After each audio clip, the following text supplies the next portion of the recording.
Good morning, Tampa Bay. What is going on? Tuesday edition, Channelside in the morning, live on the Channelside Sports Network with the old chewy coffee cup there. That is actually a really, really sick. It'd be really weird is if it was like actual hair. It get like all sticky around the ring where you drink from. I wouldn't think it'd be weird to be kind of cool to have like the Wookiee hair. So until like one gets in your mouth and then like, all right, yep, cool factor's gone. It's over. Yeah, that's true. That's the other good point as well. So don't want the hair. Don't want the hair in the mouth. Oh my gosh. Oh, thank you for everybody that tuned in yesterday and the people that are starting to roll in and trickle in this morning. Of course, you know me, I am Danny. And I've got Mr. L. Bushman, the great Evan Bush, alongside with me this morning. They should know me, hopefully. They should know you. Should know me. Oh, but we've got a fun show today. We've got a little bounce around. The NFL's releasing their top 100 players. You know, the very first comment that I saw. So within the top 100, between 91 and 100, Evan, Justin Tucker was on there. And people are going, oh my God, he's on there. This list is crap. And you're like, well, A, he's like the greatest kicker of all time. He should always be in the top 100. Even though I think for those complaining that he's on the list, don't watch football then. And don't appreciate the position of broke kicker. The record. Yes. Did you see that 82-yard punt over the weekend by the Bills punter? I did. How ridiculous was that? I mean, he has the job. I mean, that just cements his job with the Bills right now. If he doesn't have the job, there's something wrong. He needs to have the job somewhere. Yeah, but I look at the list. If Justin Tucker is definitely on the list. I mean, another kicker I could probably think of that could be on it would be maybe Harrison Buckler, right, from Kansas City. Probably not as high as Justin Tucker because Tucker is the man. I mean, right. Did he deserve a 4-year extension with that kind of money? I mean, if I was taking a lot of field goals, Danny, if I was Lamar, I'd be pissed. Be like, okay, you can give the kicker an extension, but you can't give me a contract, right? That's what that to me is like. Okay, so you're valuing Justin Tucker more than you're valuing me. That's the way that I look at that as well. You're valuing a kicker over your quarterback. Yeah. Just saying. Coming in at number 100 is Kyle Juszczyk. We'll go very quickly, and anything that's egregious. Obviously, we'll talk about the Buccaneers players that made it because 50 through 100 is available currently.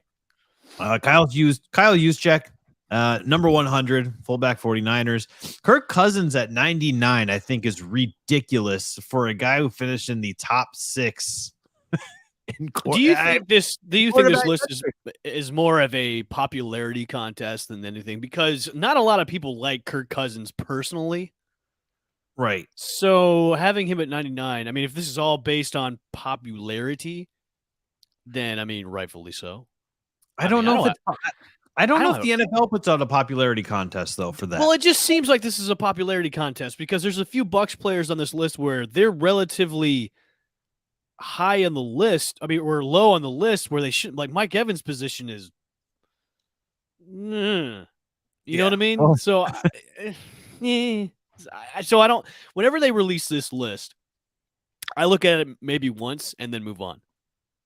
Because this is another one of these polls or lists that are just like, why do we even need this? See, you know what I mean? What I think that's accurate is Shaq Barrett falling tremendously to number 86. I think like there's certain things that are accurate, and that's what makes me want to go, okay, well, if Shaq Barrett is number 86, he admittedly had a down year. Very down year, yes. Mm-hmm. And he's been very vocal about that. When I come back this year, you're not going to see the same Shaq Barrett you saw last year. You're going to see the Shaq Barrett from 2 years ago. Perfect. That's what we want to see on defense. Mm-hmm. And then I go, okay, well, his popularity remained the same because I think the same things as you, where you're like, well, maybe it's a popularity contest. Maybe it's not. But then again, you already know who's going to be where in the top 10. I'm starting to think it is a popularity contest. Because if you're going, I mean, with a mix in of how you did the year before. But like I said, there's a certain wide receiver on our team that is relatively low on the list. Right. You know what I mean? I mean, hell, we'll pop that up right now. Thanks to our good old buddies at Fox Sports. The top 100 wide receivers. These are your four. CeeDee Lamb comes in at 95. I'm okay with that. I'm okay with that too. Odell at 90. I don't know if Odell should make the list. I'm okay with this. Be... I'm okay with this because performance in the playoffs and then in his sample size in the Super Bowl. Because if he wouldn't have gotten hurt, he probably would have had more. I think that's fair. I just look at the first half of the season in Cleveland. He basically did absolutely nothing. True, very true. Jalen Waddle at 63, I think, is a crime. He broke Anquan Bolden's receiving record. I also agree. And then I can't believe Mike Evans, and we always talk about this. He's one of the most undervalued, underappreciated wide receivers in the league. He doesn't get the credit he deserves. He is always in that. He's always out of that conversation when it comes to the top wide receivers in the league, where he should be in the top 3. He should be in that conversation. He never is. He's always he's in the top 10. He may be a fringe number 5. Have you looked at his body of work? That's why at 53, to me, and remember we had the graphic before where we posted up the numbers of him and Davante Adams, where he clearly is the better wide receiver than Davante Adams. But Davante Adams is always ranked so much higher than him. Well, I wonder. I'm going to pull this up. I wonder where did Davante Adams rank last year? Davante Adams was number 6 last year. See? It's a popularity contest.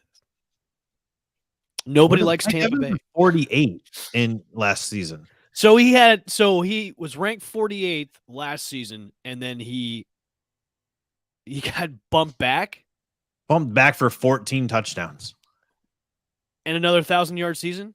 It doesn't make sense to me. That's bananas. It is BANANAS. Banana. It's just weird, the amount of underappreciation that Mike Evans has. Do you think it could be because of the lack of I can't say that because Tampa is getting so much media attention. Do you think it's because of where such a small market, even though we have Brady now?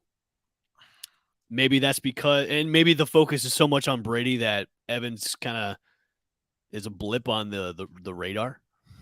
I mean, maybe, but because I just don't get it with the amount of number, the body of work and the numbers he puts up each and consistently too, consistently every single season.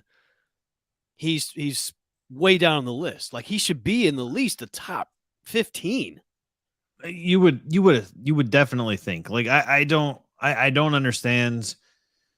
Is there a way to pull up the wide receivers that are above him?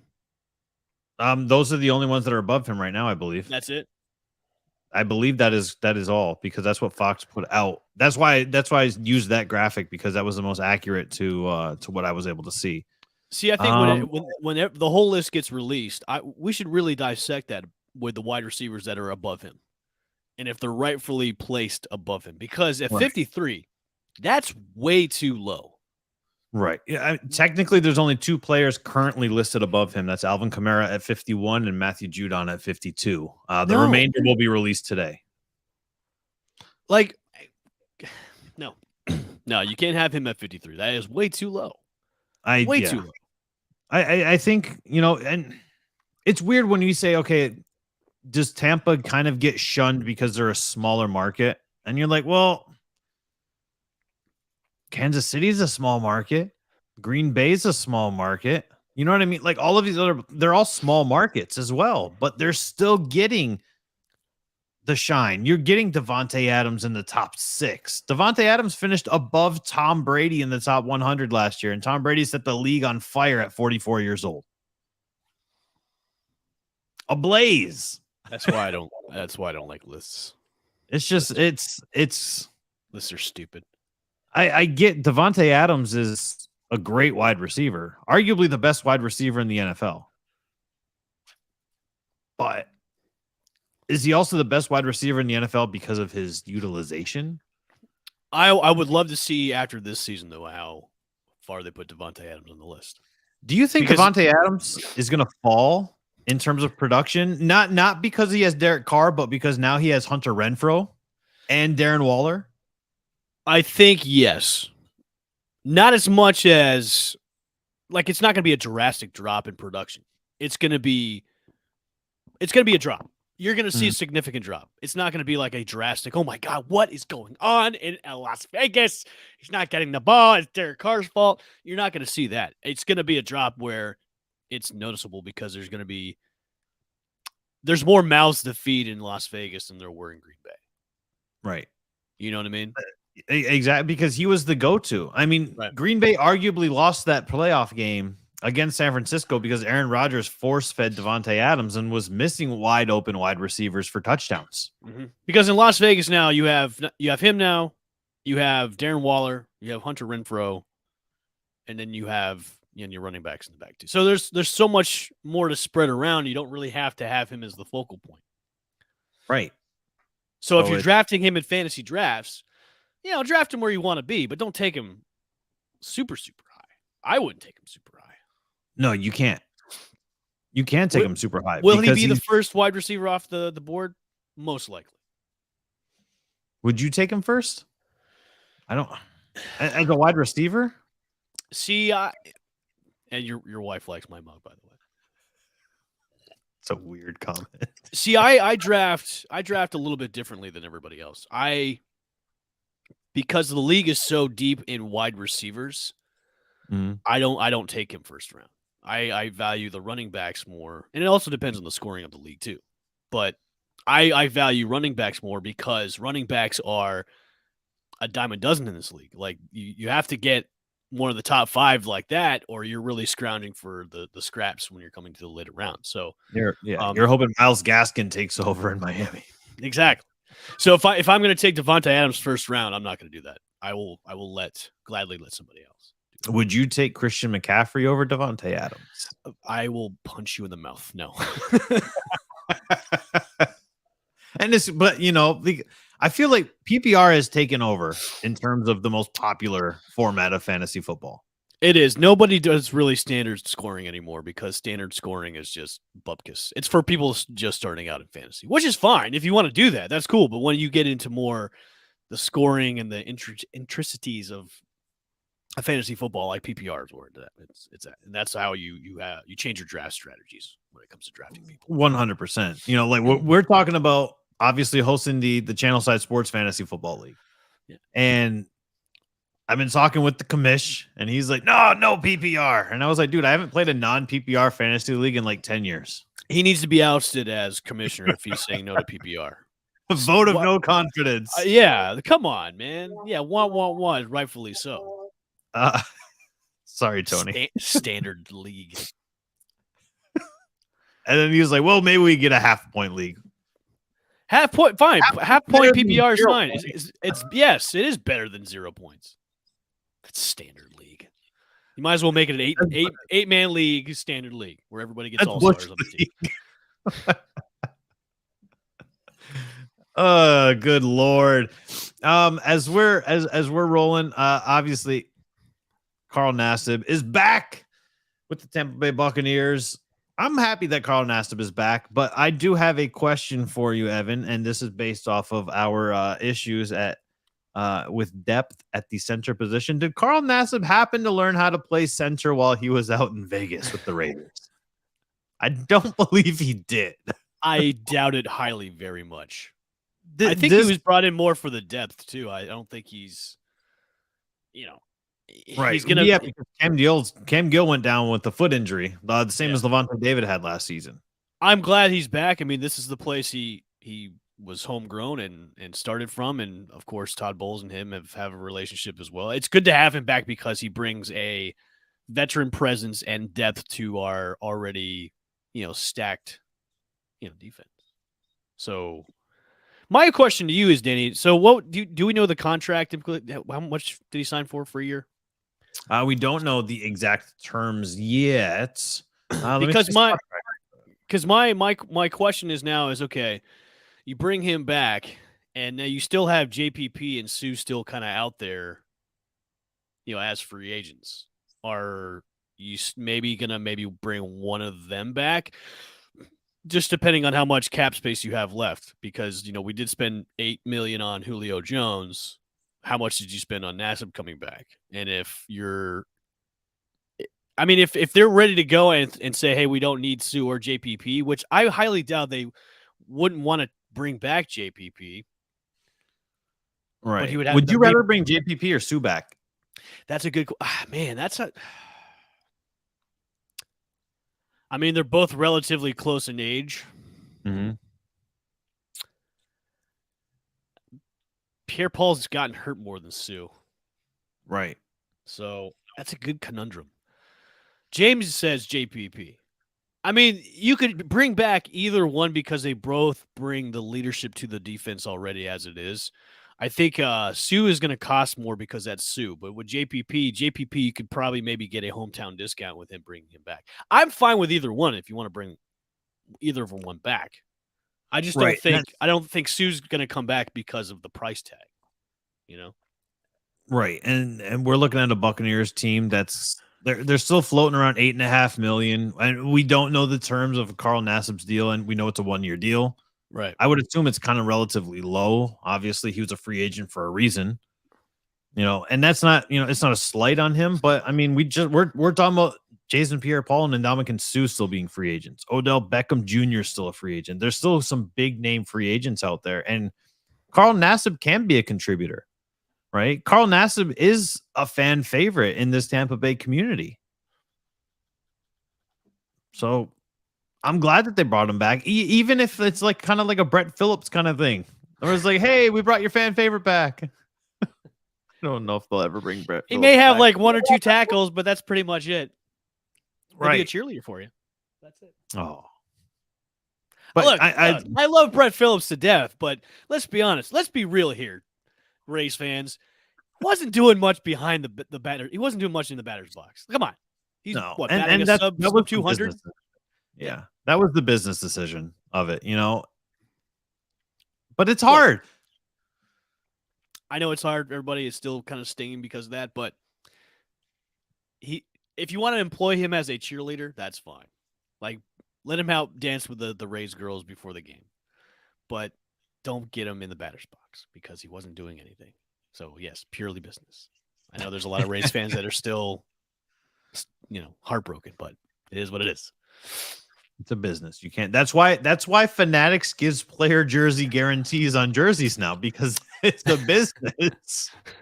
The chance of you buying a Brett Phillips jersey and him being on the team next season are pretty slim, which is why you're allowed to return it and get a new jersey. Especially with race players, because those are just moving all over the place every single year. All right. You're going to get them one season before they retire because they're going to be older than dirt. Mm-hmm. But going back to the Nassib talk, I think I agree with James. He's probably going to get a sack or two. He's going to contribute. He's going to be there as a depth presence. So I would say whatever money they have left, I wouldn't mind seeing them bringing back either JPP or Sue. It's more likely going to be JPP because of the price tag on Sue. So, and I feel like Ndamukong Suh values himself more. Like the whole know your worth. I feel like that is more of his thing. I don't know. There's nothing wrong with it, right? There's nothing wrong with valuing and knowing your worth, but there's also there kind of is something wrong with it when you're doing that and it's keeping you out of a job. True. Unless he's just done with it, and maybe he is. He's had a great career. He's won a Super Bowl. He said before he's not done yet. He's just right, but right off. Maybe he's just telling us that he's not done. Oh, maybe. Cam Newton keeps telling us that he's not done. Where is he? Done. He's done.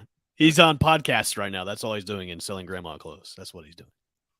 Maybe hanging out with Kanye or whatever. I hope not. I hope he has better taste than that. It's Cam Newton though. Cam Newton, Cam Newton was good for his time. Like, if we're going to talk about like the mobile quarterbacks over the years, you talk about like Cam Newton's in that conversation with Michael Vick. I would even throw Colin Kaepernick in there because he was definitely you didn't see anything like how Colin Kaepernick was because he was a hell of a lot faster than Cam Newton was. You didn't see any. Colin Kaepernick was realistically more of a new age Michael Vick, because I know a lot of people will compare Lamar Jackson to Mike Vick, but I think that Colin Kaepernick was way more like Michael Vick than Cam Newton or Lamar Jackson were. Danny, let me ask you a question, and maybe we can pose this out on Twitter.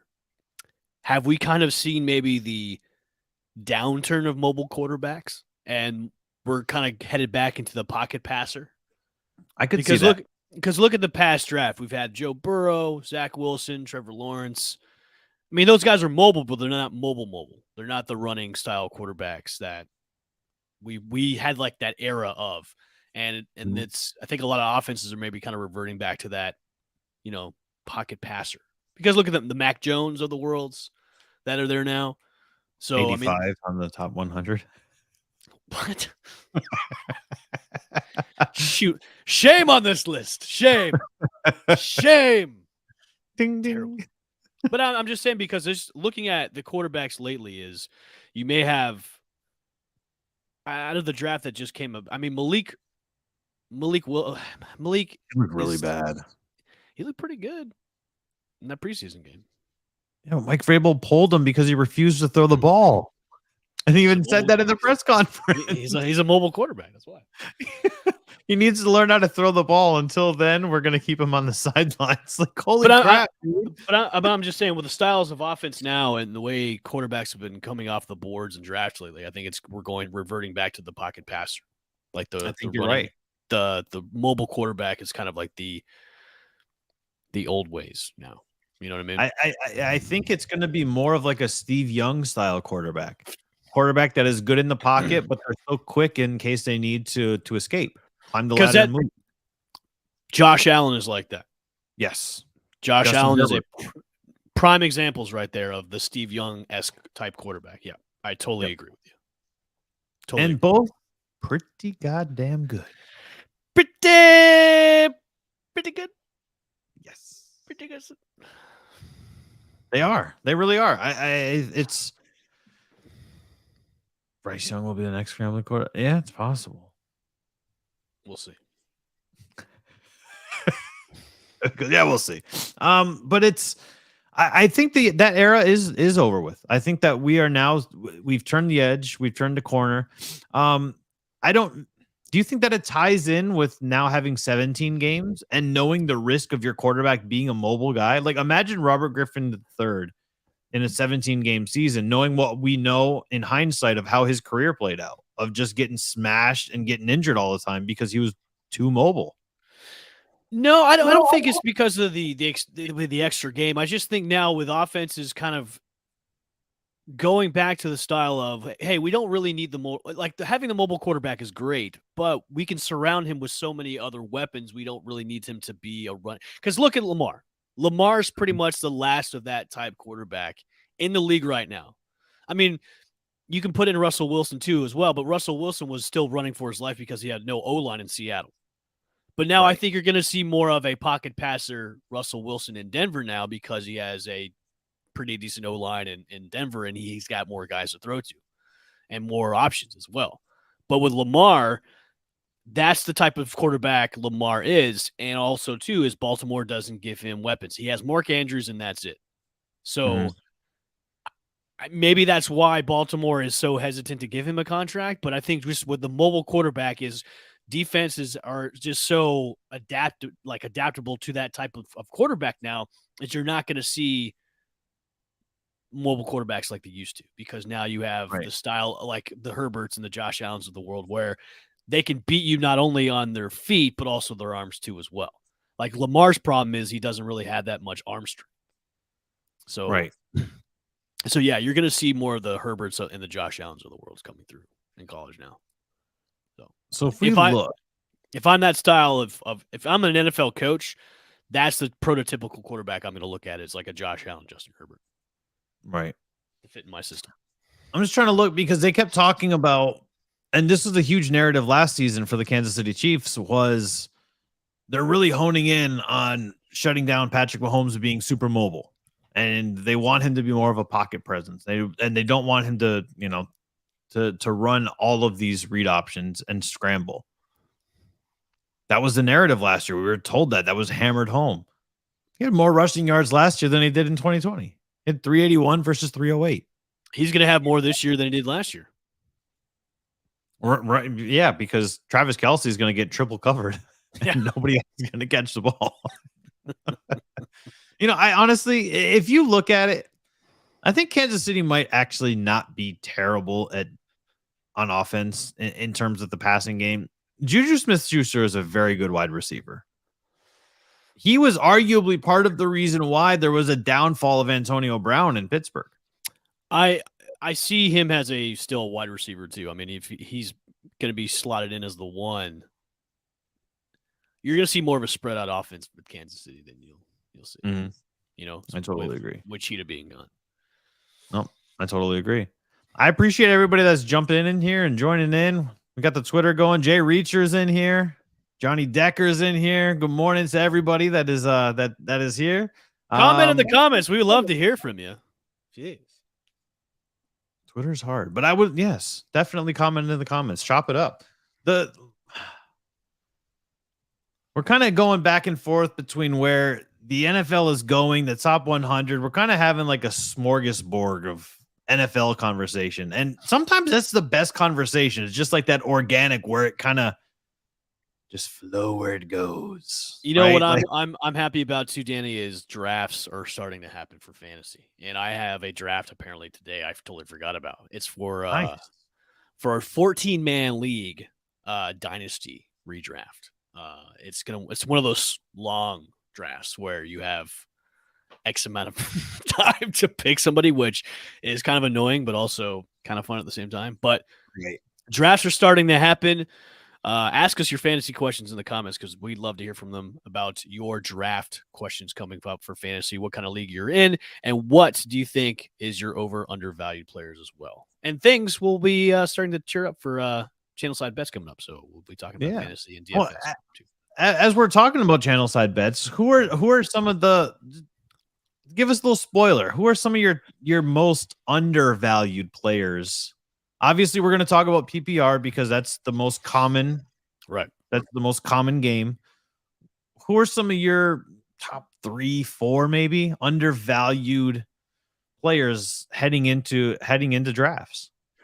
Well, I obviously talk about Mike Evans a lot. Mike Evans is so undervalued when it comes to being at the wide receiver position. I mean, he's one of those guys that is taken usually in the second or maybe your early third rounds when it comes to the wide receiver position, because a lot of guys are always like, you have your Devontae Adams of the world, you have your Tyreek Hills of the world. Of course, Jamar Chase is one of those guys that you draft high. But, Mike Evans to me could definitely be drafted maybe low end first round, maybe early second round, because just the consistency that he has each and every year in that offense. And now since, of course, the past 3 years he has Tom Brady, is why not draft him as a number one in maybe the first or second round. One of the other guys that maybe you should take a really kind of a good look at is A.J. Dillon. A.J. Dillon is quite possibly should be maybe on another team and be a running back one. A.J. Dillon is such a better back than Aaron Jones when it comes to not only pass catching, but running altogether. Have you seen this guy's legs? They're like tree trunks. Who do you think has bigger legs? A.J. Dillon or Saquon Barkley? Ooh. You know what? I think Saquon's got the edge on that. The tree trunks. Oh, yeah. Saquon's legs remind me a lot of like the Ultimate Warriors. They really do. Like, good Lord. But looking at AJ Dillon, you saw him really used in the playoffs last year, where they really went towards AJ Dillon a lot instead of Aaron Jones. You're probably going to see that a little bit more this year. And with AJ Dillon, of course, if you take Aaron Jones in one of the higher higher rounds as your running back one, you really want to use AJ Dillon as your handcuff because of each and every year you've seen consistency with the uptakes of receptions and touches that AJ Dillon has had. So AJ Dillon is one of the guys you should really take a look at in your rounds. Early middle rounds, I would definitely take AJ Dillon as a running back. And then the conundrum that is the running back situation in Seattle. Because now with Chris Carson retired, you have Rashad Penny. But Rashad Penny is an injury-prone back. I mean, of course, he was drafted pretty high a few years ago in the draft to kind of succeed Chris Carson, but it's been nothing but injuries the past couple of seasons. And now he's already injured again before this season's already started with a groin injury. Right. So drafting Kenneth Walker, who I think will probably supersede Rashad Penny sometime this season, is somebody you should look at too. Is Kenneth Walker the third? He's gonna be a very good running back, I think. Now, not saying that you shouldn't draft Rashad Penny. You definitely should, but with caution because of the injuries. Rashad Penny was one of the most consistent running backs at the tail end of the season last year. I did ride him all the way through the playoffs, but Kenneth Walker is somebody to take a value look at because of just the, you have Drew Lock. I don't even know who's starting Seattle now. Is it Geno Smith or is it Drew Lock? I don't know. They don't know yet. I think it's Geno Smith. I think it's Geno Smith. So Smith is listed as QB1 currently, but I'm assuming that's still going to be up for debate for the rest of training camp. So they're going to be running the ball a lot in Seattle. So take a look at those two guys. And that's all I got for right now. The rest you'll have to tune in for Channelside Bets. How do you feel if you're DK Metcalf and you're like, hey, I had one of the best receivers of this or one of the best quarterbacks of this generation, whether you like Russell Wilson or not, because for some reason has a lot of haters. But Russell Wilson is a fantastic quarterback, and he is one of the better quarterbacks of our era. And I say our era of the current era, right? He must feel pretty good being in Seattle because he signed that extension for 4 years. So, I mean, he's after Russell was traded too. He's not leaving anytime soon. So, do you think his value has definitely plummeted, in my opinion, because just who is going to be throwing to him, it's still kind of like up in the air. And I don't trust Geno Smith. I mean, we all know what Geno Smith can do. It's not much. And with Drew Lock, unless Pete Carroll has some quarterback magic in that old crusty back pocket of his, his DK Metcalf is, look, a lot of people are going to draft him high as a wide receiver one, but look at the offense. Like it's going to be putrid this year. Yeah, I think I'm staying away from DK and Tyler Lockett. I'm surprised DK didn't get any offers from, maybe he did get offers from other teams and just felt like, hey, I want to stay in Seattle. I like the organization, and maybe they'll draft a quarterback down the line that will replace these two knuckleheads.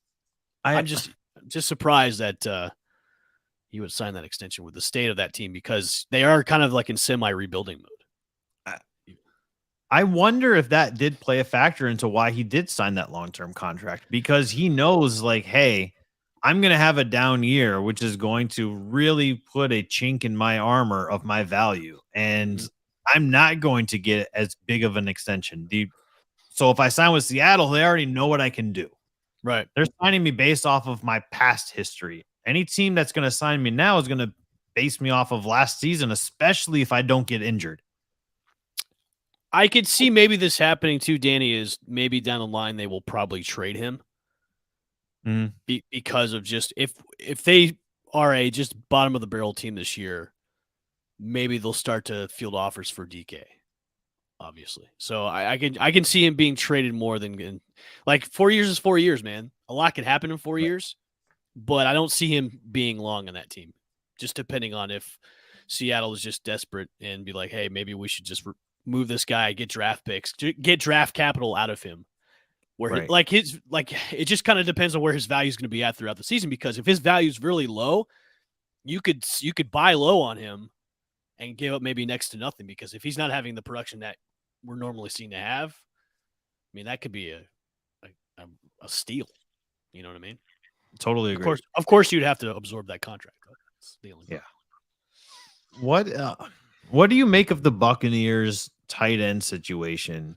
Not in reality football, but in fantasy football. It's quite the I wouldn't say question mark. You're just not going to see you're not going to see the heavy value of you're not going to see the heavy presence of a tight end in that offense. Right. With Gronk gone, he was drafting forced a lot. Yeah, I know. Like James said, Kyle Rudolph is undervalued.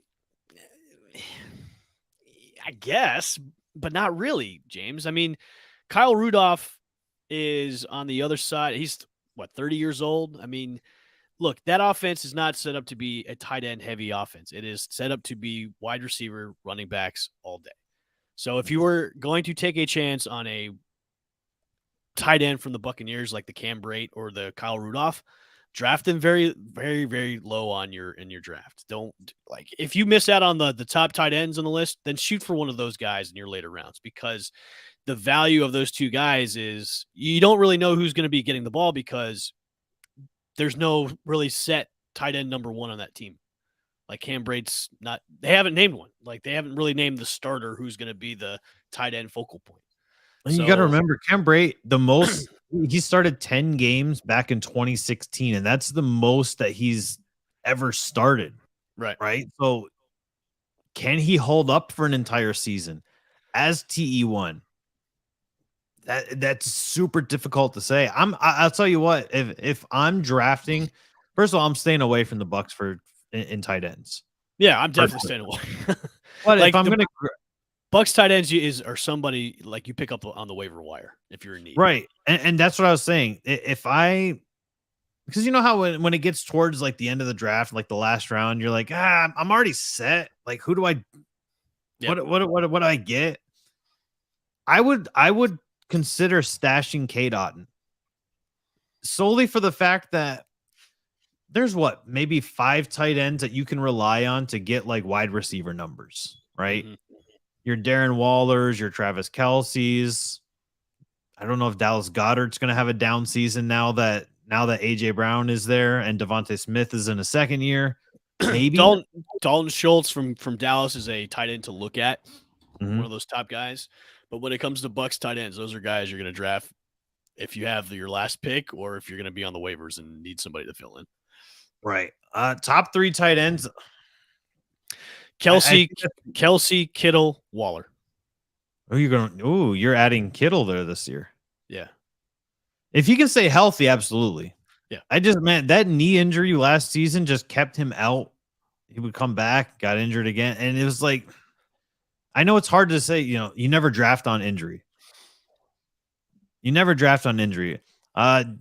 on Twitter says George Pickens is a sleeper. I'm 100%. 100%. I'm not. No, that's a true statement. That is a true statement. Right. Well, Johnny's only saying that because he's a homer and he's a Steelers fan. That's why. Oh, no, he's not. He's a Saints fan. That's why. But yeah, Pickens is a definitely sleep. I'm not saying anymore. You have to turn it into channel side bets for that. I think I still got to roll with Andrews in the top 3, man. Oh, I'm sorry. I forgot Andrews. I would put Kittle 4. You know who I'm putting in my top 5? You know who's going to round out my top 5 this season? And this is not homer pick, I promise you. It's TJ Hawkinson. See, yeah, that group right there. So I mean, if you could have stack ranking, I mean, obviously, like Kelce and Andrews were like 1 and 2. Mm-hmm. Waller had a down season last season because he was hurt. Waller's there, and then you have Dawson Knox from Buffalo, TJ Hawkinson, George Kittle. Like those guys are like rounding out your top 5, top 6. Yeah. And then you have everybody else after that. So I think you're right. I'm totally with you on that. Mm-hmm. Johnny corrected you, said he's a Steelers fan, not a Saints fan. Okay. I thought he was. Well, either way, then you're a homer, Johnny. Jeez. The Rays won last night. They handled business. Look, Evan, remember, I told you this is the most important stretch for the Rays to come out of these 14 games alive. Mm-hmm. And they won the Baltimore series. They pretty routinely beat the Yanks last night. This is the best time for them to play the Yankees because the Yankees are reeling. The Rays are getting hot. And they're not even healthy. But they're getting hot and they're they found what has worked, and it's working for them. And if they can handle business in the Bronx, they've got 8 gimme games. They really do, because they got 4 against the Royals, 4 against the Angels. They took over the Blue Jays last night. I mean, things are freaking rolling for the Rays right now. This is the definite stretch where you can gain. Like, I know last night everybody's saying, "Oh, the Yankees are they're still 10 games above the Rays." Yeah, but this is now a stretch. If you take 3 out of the 4 against the Yankees, or even if you split and then you roll the rest of the way against those bottom of the barrel teams, you can make up some ground on the Yankees if they're reeling like this. And I remember I said this before, like, oh yeah, they're starting the first half of the season all great and all, but that second half, you could see a slide of the Yankees, which the Yankees are in a slide right now. And obviously, you're not going to have a huge collapse, but the Yankees are now vulnerable right now, where that 10-game lead could maybe go down to 5 games, could maybe go down to 4 games. So, not everything's all buttoned up in the AL East. I'm still saying 10 games is definitely hard to make up, but when you're starting to play hot baseball, remember we talked about this before, Danny, a couple months ago. The Rays need to get on a win streak like the other AL East teams had. We've seen long streaks from the Orioles. We've seen long streaks from the Yankees, from the Blue Jays, and also the Red Sox. Maybe now the Rays are going to have that long streak. Well, they'll have a double-digit streak. Maybe now this is where the team is going to start to be turning and burning everybody. And this is the opportune time to do it. And you have guys that you picked up, like the series of the world, the Isaac Paredes. I've been saying his name. I'm saying Isaac. It's Isaac Paredes over this now because I've been saying it wrong. But you have guys that you've picked up where everybody's saying, oh, well, these are just guys that are filling it because, well, now they're starting to play good. They're starting now to contribute where they need to contribute the most. Right. And, the Rays have always given Garrett Cole trouble. And last night they gave him trouble. Trouble. And I will say this, though. The umps last night were just god-awful, by the way. Yes. On both sides. They were. Just terrible. And we're talking about robo-umps, remember? I know. And freaking Rosie from the Jetsons standing behind home plate. But my biggest concern is, okay, you know what? The Rays shut him out last night. How are the Yankees going to respond tonight? Because usually if a team is blank the night before, they could put up, 7-8 runs and maybe take game 2. Right. So with the Rays, the way they're playing, and they're in the Bronx, like this is the time to really start to roll and play good baseball. And they've starting to do that. I went on the game on Saturday and they look great. Shane McClanahan looked great. Offense looked great. So, I mean, it's now is the time is to prove me and Danny wrong, Tampa Bay. Prove us wrong that you're not going to make the postseason. Prove us wrong. We want you to do that. I want you to do that. Everybody that are naysayers that this team isn't good enough, prove us wrong because I want you to. If we look at the remaining, kind of foreshadow, even just the remainder of August, right? You've got 2 more games against the Yankees to wrap up the series. You've got the Royals, the Angels, the Red Sox, the Marlins, and August is over. Mm-hmm. You can. I don't want to say win out. Look, the Angels only win when Shohei's on the mound. That's it. So if you're going against Shohei for one of the games, you're probably going to lose, but they don't win other than that. I mean, and you got a 4-game series. That's great. You can go 3-1 against the Angels. You can go 3-1, 4-0 against the Royals. This is the stretch where they need to do it because coming into September, when you're going into the gauntlet, that's all I have. That's all I have to say about that. And you're going to get Manuel Margot back. You're going to have Wander Franco back. Mm-hmm. Glass now is going to be back. Shane Baz is going to be back. Like this is exactly where you wanted to be, and I'm glad that they got the Yankees now. And Yankees at the right point of the season too, where the Yankees are struggling heavily. So right, because they'll have the Yankees again in September. Mm-hmm. That could be different. You want to play the good teams when they're playing poor. That's what it And boils down to. for the Yankees fans and the media, the ESPN saying, "Oh, well, the Yankees are injured right now." Well, the Rays have the most injured players in the league right now, and you got 17 on IL at and one point. you guys got beat by them last night. So don't even say, "Oh, the Yankees are reeling because of injuries." The team that you're playing right now is the most injured, and they're beating you. So Yes. wah, cry me a river, yeah, cry me a river, yeah. Justin Timberlake's ears are bleeding somewhere. I think everybody else's ears were bleeding besides his.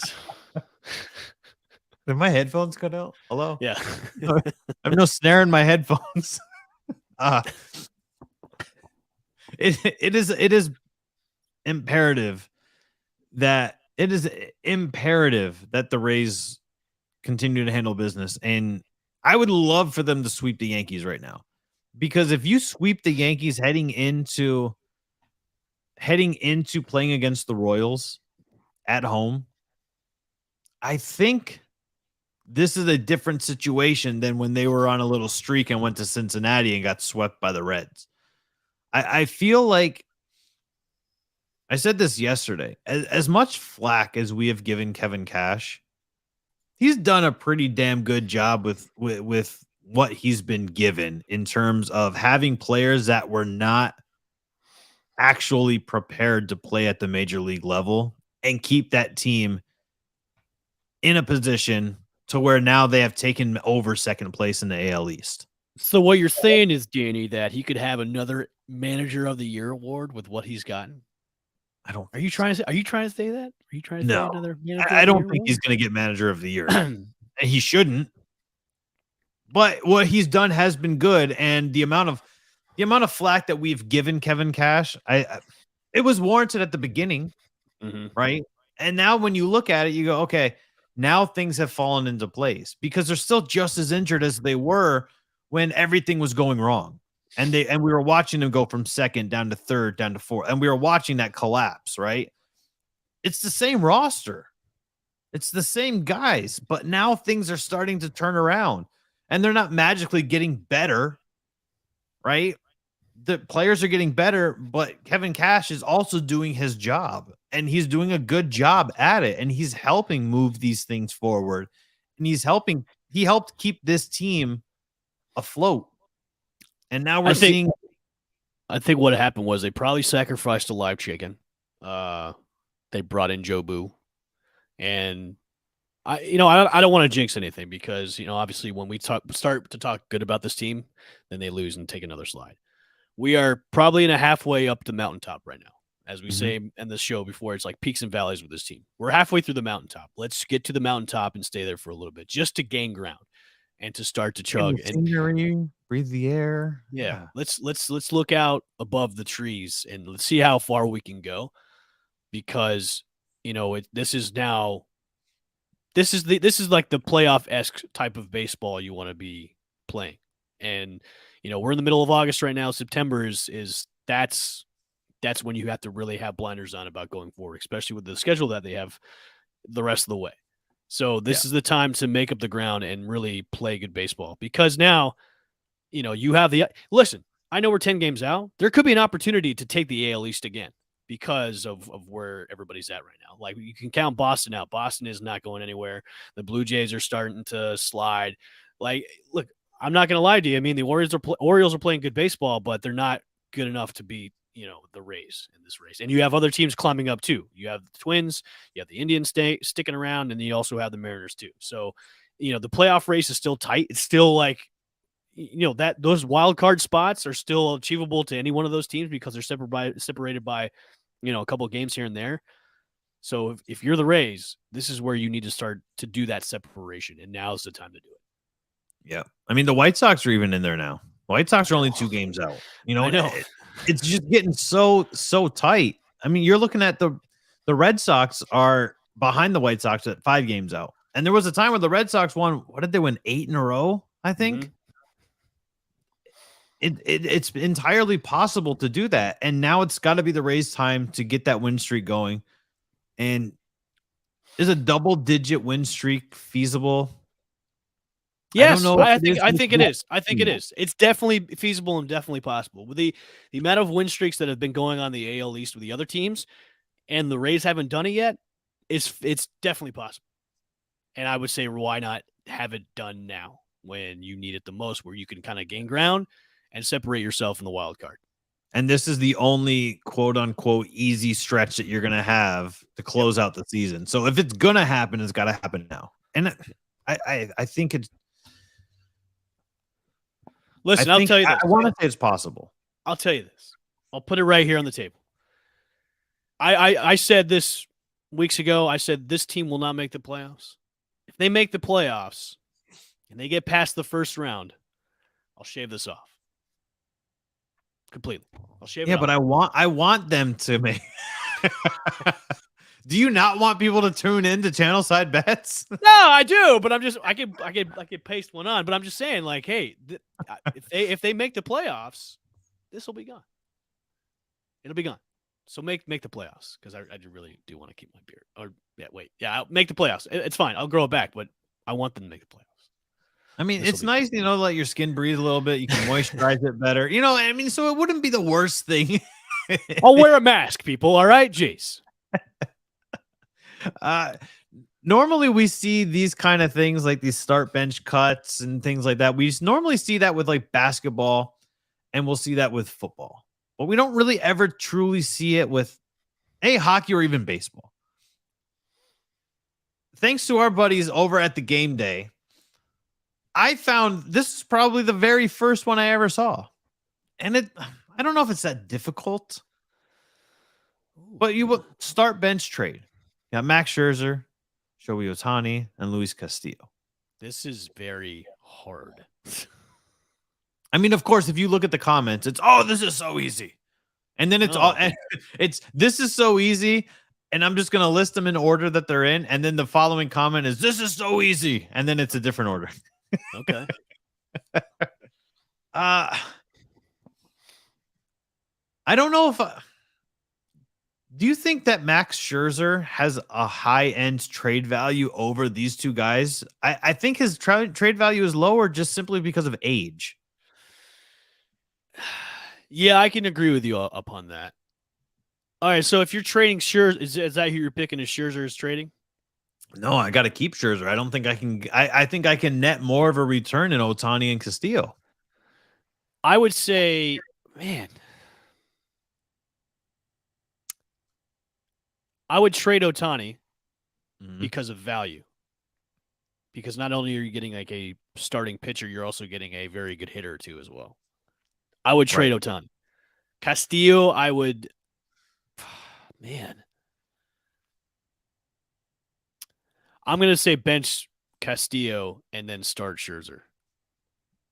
That's my exact lineup. Yeah, because exactly the same. Look, Castillo is a very good pitcher. He's very, very good. But Mad Max is Mad Max, man. It's you start Scherzer no matter what. Right. So yeah, Scherzer's been a stud on any team he's been on. Yeah, I would just say, but like the value of all three is so very high. Like you could trade it. Well, except you know what? I agree with you upon the low value of Scherzer because of age alone.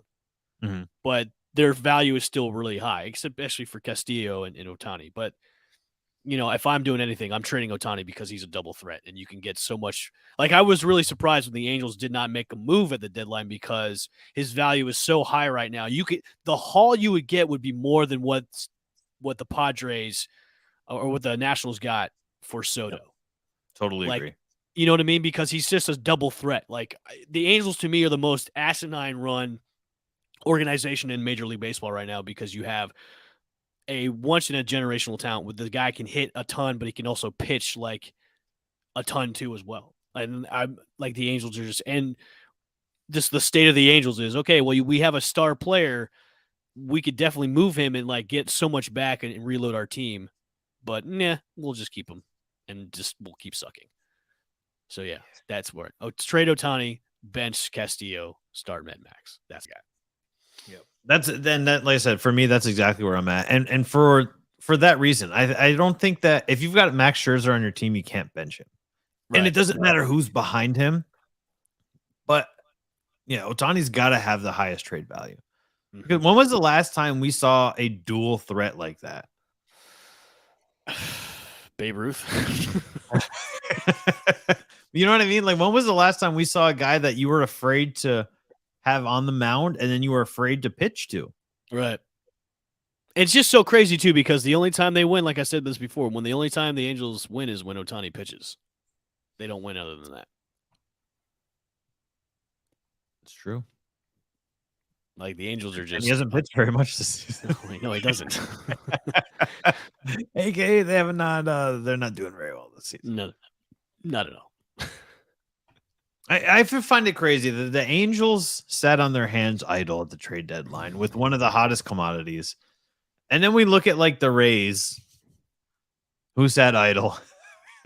And Instead of trying to like are in the thick of it. They're in the thick of it. I still think they should have made some sort of trade. Well, looking at it now, the way they're playing though, Danny, do you really think they needed to make a move? I still think they should have another big move. I don't think that it would have hurt to have. It depends on who they were looking at and what they were willing to offer. Right. Obviously, now we have the ability of hindsight. Mm-hmm. But in the moment, Evan, I mean, I'm still looking at the fact remains that a lot of our prospects don't always pan out. So while they look like diamonds down in Durham, package some of them up, and you could have given away somebody else, like and made a play for Shohei Ohtani. I would say that would be. I don't know if I would have done it for Ohtani because you're just giving up. Unless you're really going all in, like in this, and with the Rays, they don't really do the whole all in to get a big, like to let loose and like to give all that up. To me, if they were going to make one more move, would be just another bat. You know what I mean? Yeah. To fill in, but they got so much coming back with Franco and then also Margot and Ramirez too. You've got so much coming back. I think they looked at it as we're all set for right now because we were anticipating these guys coming back and making an impact. And I think that's why they just made the tiny moves that they did they made those moves to fill in for the time being. Is we have holes to fill, why don't we just get these guys in and then we've got our big dogs coming back. And then for the playoffs, we're going to have these guys stashed on the bench and we'll have them ready to go. Cuz I think that's the mentality is, they've seen this before where, hey, we anticipate these guys coming back in mid-August, early September, right? In the right time too. We don't need to give up as much as we need to. Right. And I know I was critical in saying that, look, they're being dumb. They didn't do anything, but looking at it now, it's like, okay, I think that's why we're not GMs of teams is because they know what they're doing. So yes, I'm back. Yes, I'm backtracking a lot today for the race. But you don't even need to backtrack because we do this every morning. Right. And you have to go off of what is currently happening. Because when things are currently happening, you go, okay, well, I've got questions. Why is this happening? If you're doing a show bi-weekly or weekly, it's different. But when you're doing it every morning, that's where you really get like that fan voice is because, hey, they won 4-0 against the Yankees. How did that happen? What went right? Now we look at it, we analyze it, we dissect it. If we're looking back and going, hey, over the last 10 games, the Rays are 6-4, it's different. It's a different feel because it's a totally different approach to that conversation. So you don't have to backtrack, really. We did make some pretty bold claims, but yes, rightfully so at that time, right? Like when you have given up the most unearned runs in the league at one point in the season, somebody's got to be held accountable for that.